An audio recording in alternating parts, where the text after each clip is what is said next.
అందరికీ నమస్కారం. నేను మీ రాశి సతీష్. వెల్కమ్ బ్యాక్ టు మా ఇంటి బంగారం. ఈరోజు నేను రైస్ వాడకుండా చిరుధాన్యాలలో ఒకటైన జొన్నలతో హెల్దీ ఇడ్లీ చేయబోతున్నాను. మనకి జొన్నల్లో విటమిన్స్, మినరల్స్, ఫైబర్ చాలా ఎక్కువగా ఉంటాయి. ఇవి పిల్లల గ్రోత్కి, బోన్ స్ట్రెంగ్త్కి చాలా మంచివి. అలాగే ఐరన్, మెగ్నీషియం ఉండడం వల్ల పెద్దవాళ్ళు, అలాగే వెయిట్ లాస్ అవ్వాలనుకునే వాళ్ళకు కూడా చాలా బాగా ఉపయోగపడుతుంది. అందుకే మన ఇంట్లో వారానికి ఒకసారి అయినా కూడా ఇలా జొన్నలతో చేసుకుంటే చాలా మంచిది.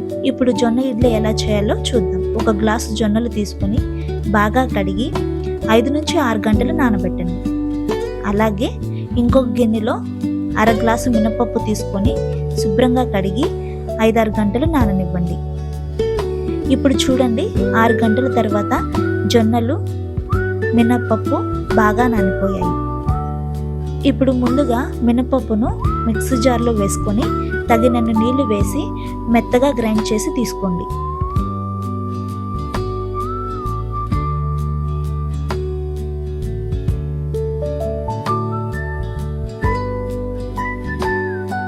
తర్వాత జొన్నలు, ముందుగా నానబెట్టుకున్న 1 టేబుల్ స్పూన్ మెంతులు వేసుకొని కొంచెం నీళ్లు మాత్రమే వేసి కొద్దిగా బరకగా గ్రైండ్ చేసుకోవాలి.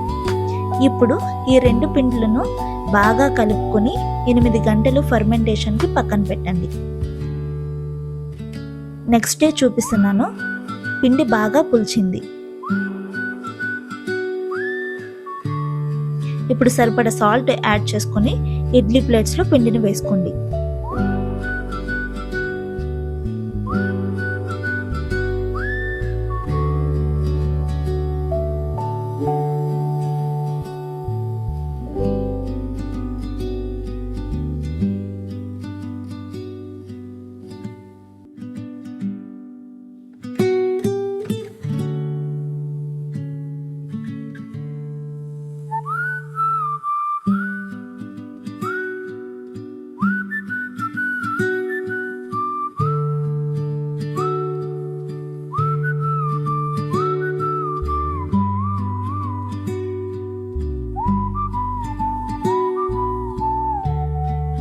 తర్వాత ఇడ్లీ కుక్కర్లో నీళ్లు వేసి ప్లేట్స్ పెట్టి 15 నుంచి 20 నిమిషాలు ఉడికిస్తే మన హెల్దీ అండ్ సాఫ్ట్ జొన్న ఇడ్లీలు రెడీ అవుతాయి.